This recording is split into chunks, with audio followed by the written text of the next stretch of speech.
Welcome to the Excel Pod. Welcome back to another edition of Road Trips, Navigating Life with Jesus. We often talk about being generous with our money and resources, but what does it look like to be generous with our time? In this week's episode, Zachary Waugh joins me once again to talk about what it means to be generous with our time, how it can lead us to being more countercultural and ultimately more Christ-like. I'm Tyler Waugh, and this is Road Trips. I believe this is your fourth or fifth time coming back on the show, and this season has been just all returning guests, for better or for worse, I like to say. So, in your case... What I haven't told you is this is my last appearance. The jury is still out, but it's good to have you back on. We are talking about, I'm calling it time generosity. That may be a new term, but just talking about being generous with your time as we're in this series on how we're spending our time. And so when we think about this concept of being generous with our time, we think about being generous with our money, our possessions, but we may not talk about it so much with our time. So what does that look like, and how would you define being generous with your time? And I would assume this is an intentional thing. So what role does intentionality play in that? Yeah, I think when you think about being generous with your time, you're really talking about something that is above and beyond your regular duties or your daily schedule. Like if you took the bare minimum of your job, your family, hobbies, chores at home, whatever, we're talking about being generous with our time. I think it exceeds those things, your daily responsibilities. I don't think it's being generous with your time by going to work and doing the job you're supposed to do and being in the office, during the office hours that you're supposed to have. I don't think that's what we're talking about here with being generous with their time. I think it's the time beyond that, devoting extra time or your free time or a time that you could have spent doing something for yourself. You're going to spend it doing something for others, doing things for other people, especially doing things for other people without expecting them to repay you for it.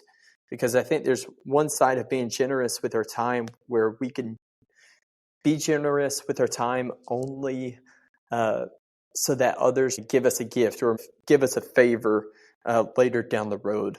So I think being generous with our time, the important thing to note there is that you're doing it without the expectation that something is going to be returned to you. You're doing it out of the goodness of your heart, or because you're trying to model Jesus and the life he lived. You're going to be generous with your time.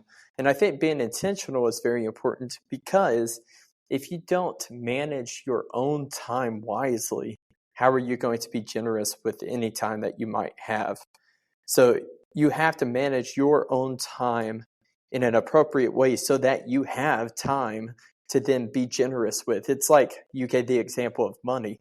If I don't manage my money well, I can't be generous with money because I won't have any to give. And I think the same is true with your time. I think when you manage your time in a way that is appropriate, that is healthy, then you have time to start to give to others. But often we know that our time gets filled with things that aren't productive, that aren't necessary. Sometimes our time gets filled with interruptions or other people that we didn't expect, and that's fine. I think we should plan on that. But most of the time, when we look back at our week and we feel like, man, that was just such a busy week, I just didn't have time to do any of these things for other people. I didn't have time to be generous toward others. If we look back at our week, I think most of the time we'll recognize moments where we just didn't manage the time that we did have appropriately enough to give that out to others. So defining being generous with your time, I just think it means going above and beyond our daily responsibilities, our daily duties, whether that's as a husband, as a father, or just as a person in a career, in your job, or chores, whatever it might be, above and beyond those regular duties, and doing those activities, being generous with your time, not expecting anyone to repay you for what you've done. Yeah, I like that. Kind of how I would summarize that would probably just be just going overtime with your time. The popular thing now is hustle culture and working overtime and going to sleep at 3 a.m. and waking up at 2 a.m. and just hustling and 70-hour work weeks and that kind of thing. And we're saying that being generous with your time as Christians, that means going a little over time in areas where you don't really have to and where it's not really expected of you. So it is taking that intentional step of saying, I'm gonna I know the time that I have. Maybe it's a free time. Maybe it's a time that I watch my favorite show or whatever. I'm going to choose to spend that time in other places. And then I really like what you said about managing the time that you do have well so that you can set yourself up to be generous with your time.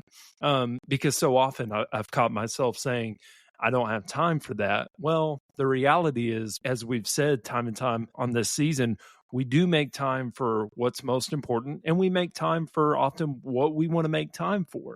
And so I like that getting work done, getting projects done, whatever that might be in your time and place in life. It's about being a good steward of that, like you would, like you were saying, your money, and in our case, time. Being a good steward of that, and then recognizing that there may be some extra parts of our day where we could choose to do something that's kind of above and beyond, and so you've got to set that time to do so. So in our lives as Christians, we want to be generous with our time. What are some scriptures to kind of help us out in that area of our lives? Yeah, I think there's a few places to turn. One, I didn't write down the exact reference, but it's a psalm. I think it's Psalm 90, verse 12. But you'd have to correct me on that, where it says, teach us to number our days so that we may gain a heart of wisdom. So numbering our days and just being mindful. I think the idea there is just being mindful that our time on earth, I mean, it's short. Like, you're not going to live here forever. So number our days. I think that's a good perspective to start with. You could go to Ecclesiastes 3, where Solomon writes, you have a time for everything. There's a season for this and that.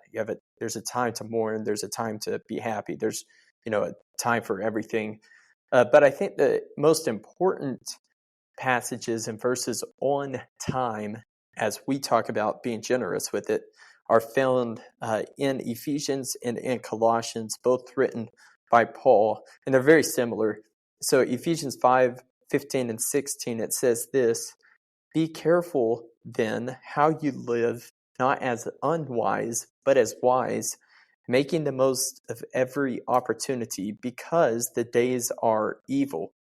Or another translation would say, instead of making the most of every opportunity, it'd be making the best use of your time, because the days are evil. Colossians 4:5 is really the same verse. It says, walk in wisdom toward outsiders, making the best use of the time. And I think it's interesting that both of these verses, if you notice, I think really every verse that I mentioned there, it has a word attached to it, and it's wisdom. And I think that's important to note, is that the wise person is going to be mindful of how they manage their time and what they do with their time. And the book of Proverbs is filled with all these different sayings of lazy people and what they are like. But Paul says, look, if you manage your time in the correct way, you are someone who is wise. The unwise people, they don't care how they manage their time. They're going to use their time in a way that just benefits themselves. But the wise person is going to be mindful of how they use that time. Because again, the time, as the psalmist says, our time here is numbered. So how are we using that time to make disciples? How are we using that time toward outsiders, as he says there in Colossians chapter 4?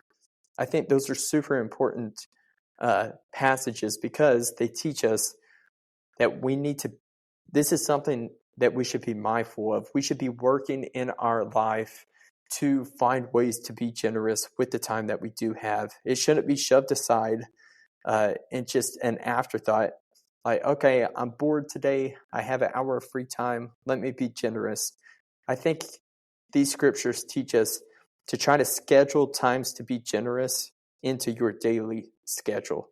Like schedule a block. Okay, this 1 hour a day I'm going to set aside so that I can be generous with other people instead of just giving others leftovers that we may or may not ever have. Yeah, almost making generosity and being generous with our time, almost making it a spiritual discipline of sorts, being intentional about it and setting aside the time in order to do that instead of just like if I get around to it, I may do that. Yeah, that's not the kind of attitude that we need to bring to our lives, especially as followers of Jesus. We need to live as people with purpose, and that's not an unintentional life. And I also, my mind went when I asked that, my mind went to the Good Samaritan in Luke chapter 10. You know, we're talking about setting aside this time and being intentional with it. But I also think with being generous with our time, there's also this importance of spontaneity, right? And just recognizing if something needs to be done, if there's a need, if there's a person that needs to be helped or served in any way, then we need to take advantage of that opportunity. We often see Jesus in his ministry, most notably in Mark chapter 5, he's interrupted a bunch of times. And we need to live lives also that are interruptible. And I'm preaching to myself more than anyone because I don't like to be interrupted. I've got a schedule. I've got to get done when I need to. And, I don't think I'm alone in that. And so are we living lives of intention, like we're talking about, that allows space for interruptions to see the needs of others? And also, are we living lives that do set aside that time to be generous, to help others, to serve them? So I like all those verses that you mentioned, being wise with our time and walking. I think when we think about the difference between wise and foolish with our time, foolish would be just kind of this lackadaisical approach of just kind of saying, oh, like whatever happens, I'll just go where the wind takes me.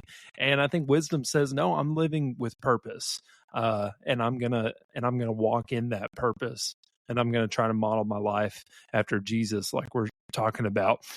Kind of leading into that, how can we use being generous with our time generosity, to be countercultural in our world today? I think this world, as we know, it's all about ourselves. It's all about the I. It's all about the me. What's going to make me look good? What's going to elevate me? What's going to get me the most attention? So when we are generous with our time, we're talking about devoting time that you could be spending on yourself, whether it's a hobby, whether it's just entertainment, whatever it is, and using that time to lift someone else. So right there, that's already very countercultural. Instead of using time that I might have to take care of myself in some way, or like I said, just entertain or do something else, we are intentionally using time to lift someone else, to be generous towards someone else. We're giving them that time that most in this world would have used for oneself.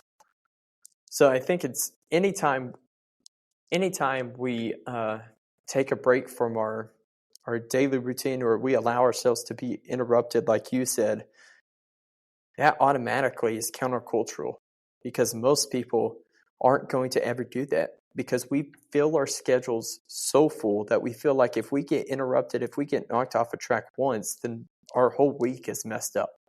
And I get that on the one hand, because I'm a person where if I could schedule every day for the rest of my life right now, I would.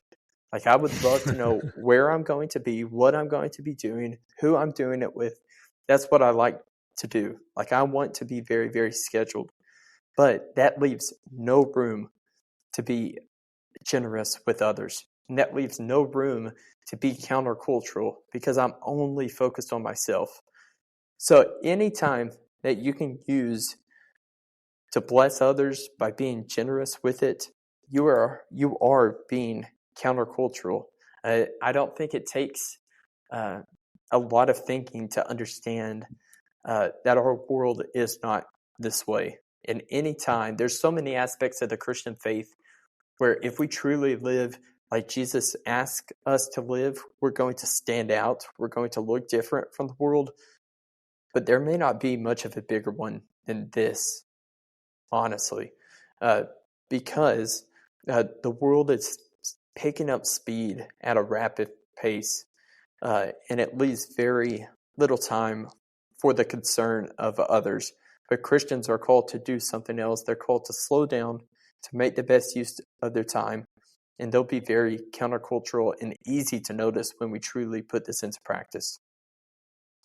Yeah, I think what you were mentioning there at the end of slowing down, and the personal journey that I'm on of trying to slow down, but that is one way that we can kind of jump into the end, but that is one way we can actually put this into practice in a very hurried, busy, distracted world that has its eyes in completely different directions. One of the ways we can be counterculture, one way we can go against the grain, if you will, is by slowing down and not allowing our pace of life to be that of the world's, and creating that space for us to do so. I've always loved the verse, Luke 5:16. It just says, "But Jesus often withdrew to lonely places and prayed." It's a simple verse, but Luke says that he often did that. This was a part of Jesus's daily routine, probably spending time with the Father. And I say that to say, um, like you were saying, when there is that free moment, or when we think about our schedules in general, a lot of it is self-focused. And then if we if we do have that time, or if we do schedule that time, it's like, oh, I need me time, or I need a me day, I need a vacation, or whatever that might be. And those things aren't bad things, but this was Jesus's quote unquote me time. It was time with his Father. And how often do we have the time and we say, I need to do something for myself. And so I really like that, kind of going against the grain, being countercultural. And one way we do that, I think probably the best way, is to live lives that are non-hurried, looking to the needs of others, and ultimately spending time and being with God. So I like that. So one of the things I admire about you is that you have 2 kids, and yet you still make time for ministry, family, and other things in your life. So in your own life, how do you approach being generous with your time? I appreciate that. I don't feel as if I've always done a good job of that. And I feel like there's still plenty of room for improvement, no doubt. I think it's tricky, but as a minister and someone who regularly teaches others, I want to lead by example. So I'm not going to I can't teach something and then not live it out in my life. So if I'm going to teach on compassion, or like you mentioned earlier, the Good Samaritan, or Matthew 22, the greatest commands, like if I'm going to teach on those things and never use my time to help anyone but myself, then it would have been better to not teach on those things. So I really try to, I really want to lead by example. I think it's super important for me to demonstrate, especially to teenagers, the person that I'm trying to get them to become. So on trips that we go on over the summer, like when my time is interrupted, when something doesn't go as planned, when other people or when other projects take up more time than I had allotted for them to take, I want to be mindful of how my actions, how my behavior is going to be perceived by the students who I am trying to minister. So I try to really be intentional about that. And then regarding, you mentioned family and being generous with your time there.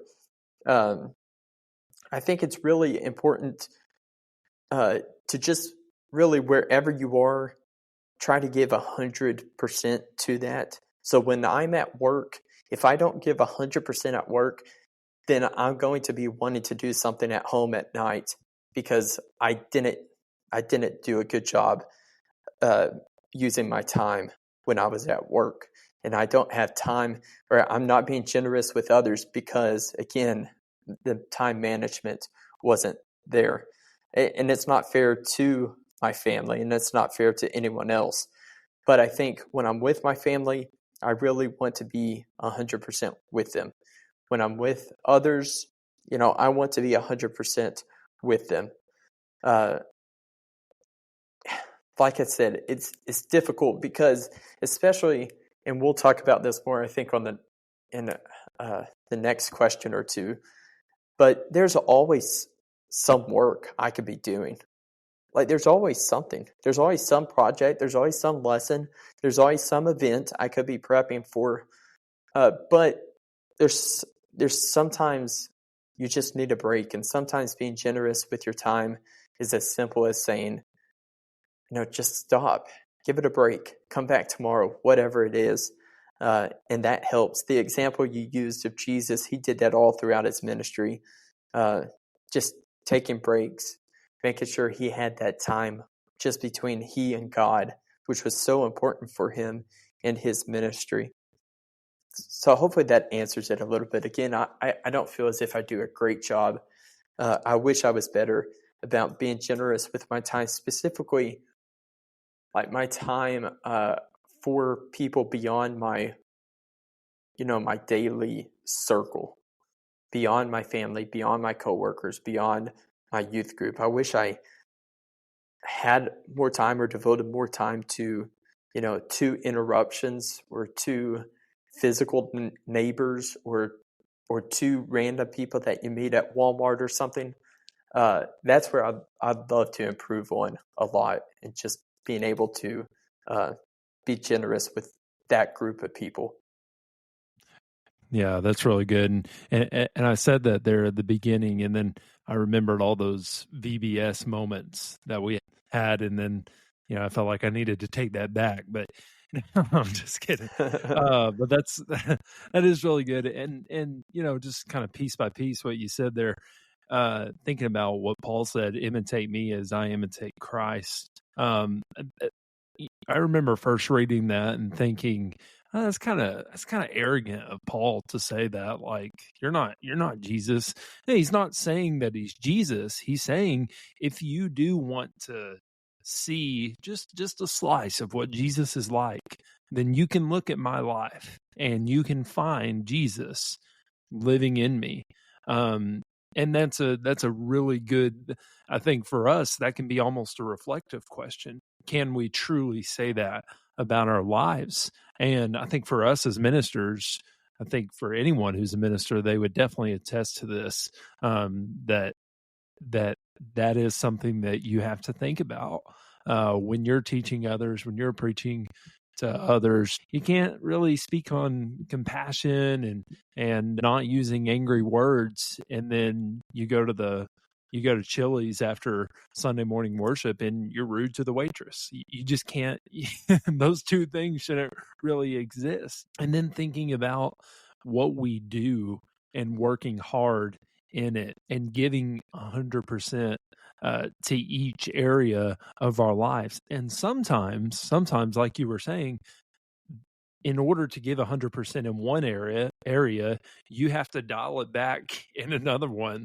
So leaving work at work when you're with your family, I like that. It reminds me of Colossians 3:23. It says, "Whatever you do, work heartily as for the Lord, not for men, knowing that from the Lord you will receive the inheritance as your reward." So yeah, just doing good work in all areas of your life, and making sure that you're creating that space, like you were talking about there at the beginning, creating that space so that when you're in one area of your life, you're giving it 100%, you're leaving it there, and then you're able to go to your family, you're able to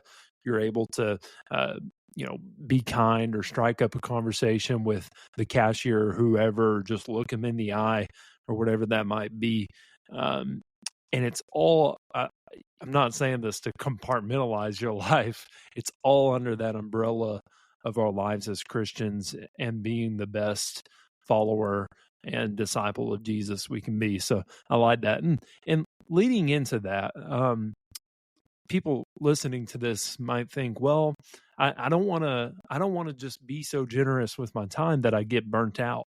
And I think that that's a real concern.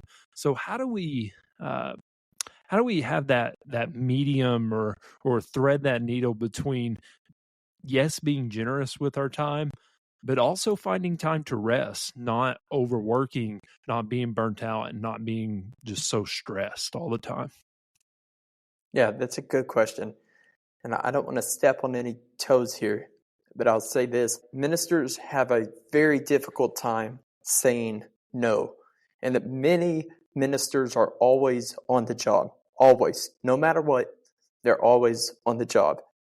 And I know I've even heard some ministers who, when they go to vacation, they'll tell everyone, hey, I'm just a phone call away. Like, that shouldn't be a thing. Like, you're on your vacation with your family. That's where you should be. So I had a great example, someone else who was a youth minister for many years now. He said, look, when I started to go on vacations, I didn't even bring my phone with me. Like, I left it at home, which, nowadays people are like, oh, no way. How could I even do a trip without it? But he did that so that he could be fully present with his family, because if not, he was going to be working. He was going to be on the job. So ministers who greatly struggle with that, you're working for the Lord. Okay, that's great. But if you're neglecting your family, like, what? That's terrible. That's not what God wants you to do. God doesn't want you to have every single word of your sermon memorized, but never spend any time at home. Like, I guarantee He'd rather you read every word and spend time with your family. So I think ministers especially have to be very, very, very careful about not saying yes to everything that gets asked of you. Don't be afraid to say no. And I think to your list there, so you said, kind of how do you thread the needle between being generous with your time and avoiding burnout, avoiding stress, avoiding overworking. I think I would add to that list also avoiding not getting your responsibilities done as well. Because I think often what happens is, if we're truly wanting to be generous with our time, if we never say no to everything, if we always are the yes person, then what happens is we're not going to get our own things done. Like, our very job, like, we're not going to get our responsibilities done because we have given too much time to others. And I think that's a very real thing that we have to be mindful of. So to keep a healthy balance between everything, I think it really involves learning how to say that 2-letter word, no. Like, it's okay to say no. You don't have to, just because there is someone or something that that could use your assistance or you could help. It's okay to not do that, which clearly from Jesus's example, there's times like the crowd, the town would want him to be there healing the people, but Jesus would withdraw because he needed that. That he didn't want to be burned out. And I think the same is true for us as well. There are times where we just got to remove ourselves, have time to rest, to gain our strength, our energy back, to spend time with family, or to spend time doing our personal things that we have shoved aside and they keep piling up. We need to be able to get those things done and help others at the same time, ideally. But I don't think it does us any good to be generous with our time at the expense of our own responsibilities or our own family or our own bodies or our own mental well-being. That's another aspect we don't really talk about, and you mentioned it there, the stress of it. As a minister, as someone that always wants to help other people, if you always try to help other people, just the anxiety, the stress that weighs on you from accepting all of those things, or people needing help or needing someone to talk to, that can weigh you down. Paul says it in 2 Corinthians, I forget the chapter, maybe 9 or 10, where he talks about, okay, I've been shipwrecked, I've done all these things, and at the end of that entire passage where he tells about his hardships, he says, and on top of this, I face the daily pressure of my concern for all the churches. So in everything physical that was going on in his life and had taken place in his life, something added on to that was the anxiety that he felt for all the churches that he loved, he cared for, he ministered to. And I think there's a real concern that it's not just physical, it could be our mental health as well.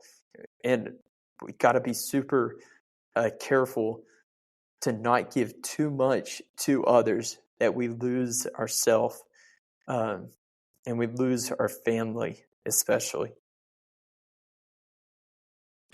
Yeah, you can't pour from an empty cup. And I think that is true, especially as we're talking about with ministers. And I think that goes for so many different professions. Christian teachers truly pour a lot of themselves into their work. Doctors, nurses, anyone that's that's providing a service or performing a work for anyone else, you do run that risk, and so that is true, and I think that is an important note. And we talked about this a couple podcasts ago on contentment, but rest, and I've been thinking about it ever since. But rest can really, as a Christian, can almost make you feel a little guilty, because you're like, am I being selfish? Am I not? I'm not serving anyone. I'm not being generous with my time. I'm kind of being selfish with my time, or am I? Should I be resting? I think we have a great example in God resting on the seventh day. We see Jesus taking naps. And so that's important for us to think about. That's important for us to realize. There's a place for, and I think a much bigger place than maybe we give it credit for.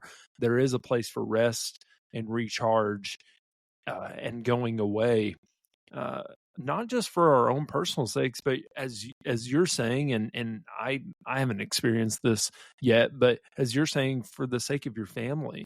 I've always heard that your marriage and your family as well is your first ministry, and so that should be a higher priority. And so, yeah, all those points are really good, and just not working so hard, not burning out so hard not getting our own things done so that we become people who are just constantly spread thin, constantly stressed, constantly anxious, because we don't realize this, and I've had to confront this in my own life. The constantly stressed, burnt out, anxious life, that's not the life of Jesus. That's not the Christian life.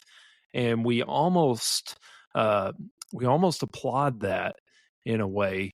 Workaholics get a raise, alcoholics go to rehab. And that is true, just in our culture, that we celebrate overworking and we celebrate being burnt out almost. And so, yeah, it certainly does have a place. So those are some really good points there. So last question, just kind of as we close, what are just some general steps we can take to become more generous with our time? I think we got to go back to kind of where we started with, but I think it starts with managing your own time better. Be more mindful about how you spend your time. Be careful about it. And I'll go back to what you just said. Like, you don't have a family. Now that I have a family, it's different. Like, before I had a family and it was just me and my wife, like spending an hour working on a project at night was not a big deal. In fact, there was many times where we'd be at home and we'd both be working on something for the youth ministry and we'd be working on it together. Well, now I get 1 to 2 hours each day alone with my wife. That's it. So now to say, okay, yeah, no, you know what? I got an hour to do this. I need an hour's worth of work. Then I got no time with her. And that's not fair. It happens sometimes because sometimes things come up, but it shouldn't be the norm. That's for sure. So manage your own time better. Another thing that we touched on earlier, leave room to be interrupted. That's very important. You're very rarely will each day go exactly as you thought it would. Something's going to happen, whether to yourself or to someone else, that requires your time to be shifted. Another thing, to be more generous with our time, I think maybe it'd be helpful to put yourself in others' shoes. And if you put yourself in other person's shoes, and you could think, would I benefit from help? Would I benefit from someone coming and talking to me and doing something? That I think that just shifts the focus away from thinking about how we could spend time on ourselves, and maybe gets us to think about what it must be like for that other person who you're considering spending time with or being generous with your time. Another step, don't be afraid to delegate. It's no secret if you're working on a project alone, it'll take, whatever X amount of time. You add one person, you can half that time. If you add 2 people, you could make that time a third of what it originally would have taken. So don't be afraid to delegate. And that's a great way to be more generous with your time because you'll have more time to spend. Like we just said on the last question, don't be afraid to say no. And then I made a note, even if it's something you really want to do. Like if you don't have the time for it, you don't have the time for it. Don't try to squeeze it into your already busy schedule. If you don't have the time for it, be bold enough to just say no, even if it's something you really wanted to do. So for you and I, that might be, oh, wow, someone asked me to speak at this conference or whatever, and it's really cool, but it's in your busiest month, and you would have to fit it in between all these things, and it would add just so much stress to get the lessons done, whatever. Don't be afraid to say no. Another thing, and most of these we've touched on, it's kind of a summary question, but don't neglect your relationship with God or with your family for the sake of being generous with your time. You got to be generous with God. You got to be generous with your family. You got to be generous with yourself, generous with your job. All these, you really have to be generous in every aspect of your life. And then, if you can, schedule generosity into your life. Schedule generosity into your life. Try to leave some time where either maybe it's for interruptions or maybe it's for other people specifically, but allow some time in your daily or weekly schedule where you don't have anything on the calendar. You just have it open and we'll just see where it goes from there. If you have the time that you could give to others, great. If you don't at the end of the week because something else came up, so be it. But you had that time set aside to use that wouldn't have been there if you tried to fill every minute of your schedule. So those are just, like I said, most of that is a summary of what we've already touched on. But perhaps that's helpful in some easy steps to get us started.